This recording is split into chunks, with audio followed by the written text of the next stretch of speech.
So what's up guys, welcome back to my channel. This is Vakas and you're watching Vakas Tech. So guys, in this short video I'm going to show you how you can get iOS 17 developer beta 1 on your iPhone when it's released tomorrow.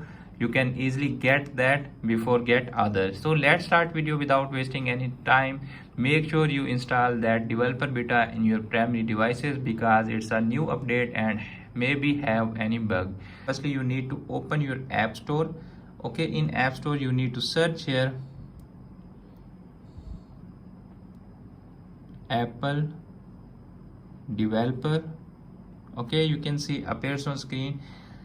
Install that app in your iPhone. I am already installed that. Just open that. Okay, after open you can see appears on screen. There are showing everything that right now on that website, and it's a developer app. You need to tap on account. You can see appears on screen.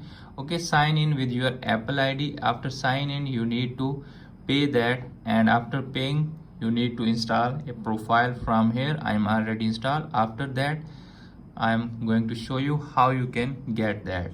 Open iPhone settings. Okay, in settings you need to tap on general, tap on software update. Okay, you can see appears on screen beta update iOS 16 developer beta right now showing here because there is no 17 beta release. So after the release the 17 beta you can easily get that. Okay, make sure you select it on beta developer program. So friends, by doing that simple step you can easily get the iOS 17 beta 1 on your iPhone before get other, and you can easily get that after release on your iPhone. Hope this video is helpful for you. If the video is helpful for you, don't forget to share and subscribe my YouTube channel and press the bell icon for upcoming videos notifications. Thanks for watching.